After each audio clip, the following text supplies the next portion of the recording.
Oh, the drama.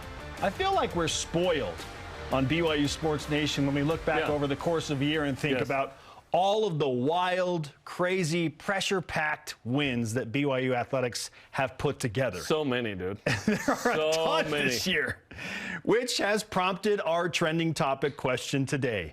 And it's based on what BYU softball just pulled off over the weekend. Yeah. That was and we saw crazy. So fun. I'm following on Twitter going, listen, they are crushing it. Literally, over the fence. Yes. Multiple times. 10 home runs over the 3 games. So fun. And just some dramatic bombs for sure. But, Jarom, as you look back over the whole year, in your opinion, what was the most dramatic finish in a BYU game this year? Any sport. I don't have, this one was clearly the one. The first one that sticks out is certainly Puka Nakua's catch against Boise State. Just because football, because Boise State, because Jaron Hall and Puka Nakua. The ability for Puka Nakua in that moment to make that catch is one thing. But the context of that game, it's the final matchup at with Boise State. BYU may not play them again. BYU had lost 4 in a row. Yep. It only won once another time, and it was in the COVID year. And so this was such a dramatic, amazing fit. That's on 4th down. It's late in the game. It's an amazing throw. It's an amazing catch. That one is probably number 1 for me.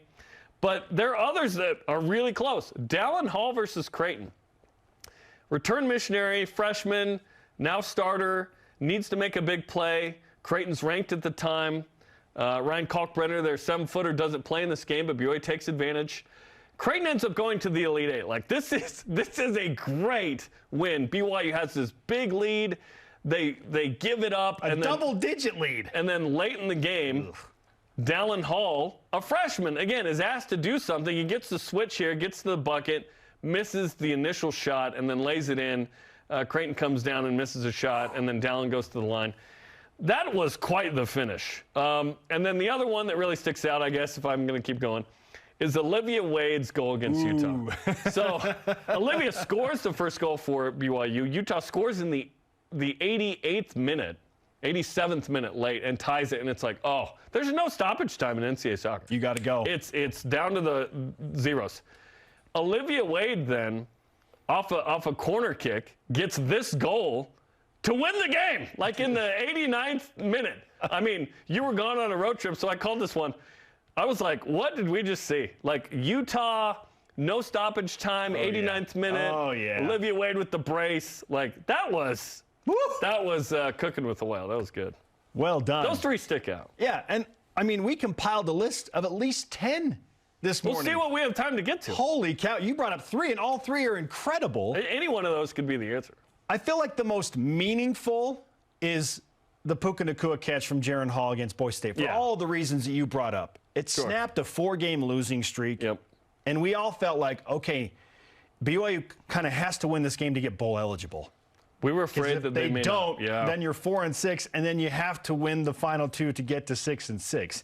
Which, after the fact, Stanford's really bad, but still, BYU was in a bad place. Yes. How can we feel confident that BYU is going to win the final 2 if you lose to Boise State? But because they won that game and did so the way they did, all of us were like, okay, now go beat your FCS opponent in Utah Tech, and you get bowl eligible. There was so much riding in that game. That's the most meaningful, dramatic finish. And it's Boise State. You don't want to lose to those guys. You know, there's a rivalry there. That was a big win. The one that I almost forgot about was in the bowl game in Albuquerque. Huge play, yeah. It's 24-23, and SMU elects to go for 2 and try and win the game. And here comes... Bold move, Cotton.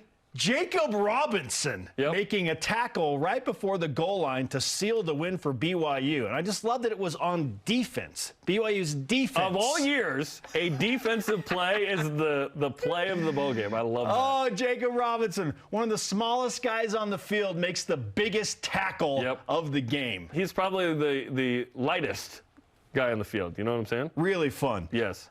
Spencer Johnson. Good tackle. I feel bad that BYU was in this position to begin with against a bad Idaho State team. But the Cougars were desperate for a big shot late in the game in their home opener. I know. I didn't want to bring this one up because Idaho State. How bad would it have been? But think about this. If he doesn't make that shot. It's worse if he doesn't make it.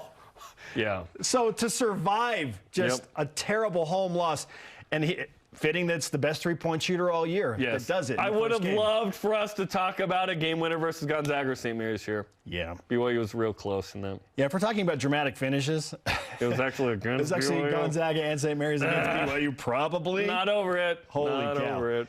The softball scenario we just presented is interesting. Yep.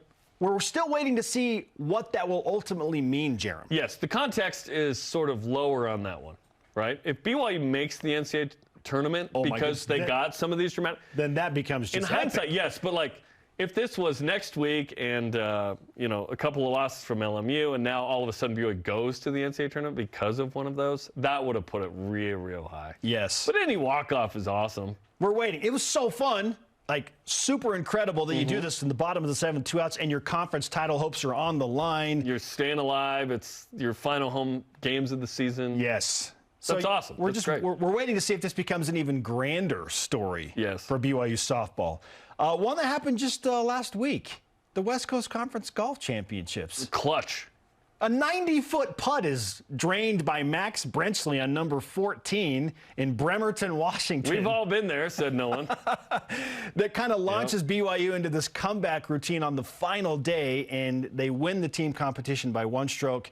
Zach Jones goes into a sudden death playoff. Hey, I mean, that's as dramatic as it gets in golf. And he nails a 5-footer to win. Yes, that's awesome. He missed a 5-footer that would have won it earlier. Said he wanted to throw up. Oh, sorry, was it a 10-footer? He made a longer putt to win. He made a 10-footer to win. Yes. Yeah, that's a good one, man. It's a fun year, man. This is a fun year. Yeah, absolutely. Listen, if BYU stinks at sports, I don't know if we have this show. You know what I mean?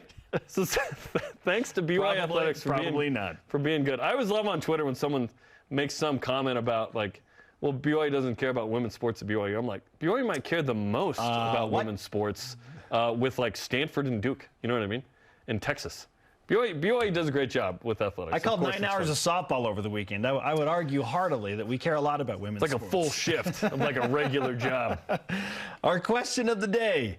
You just heard our opinions. We went through a lot of the list. What's the most dramatic finish in a BYU game this year? Cougar Stats on Twitter says, Jacob Robinson's tackle of Tanner Mordecai at the 1-yard line to preserve BYU's 24-23 win over SMU in the New Mexico Bowl is about as dramatic as it gets. That is. That really is. Like, it wasn't exactly a walk-off, but it was really close in football.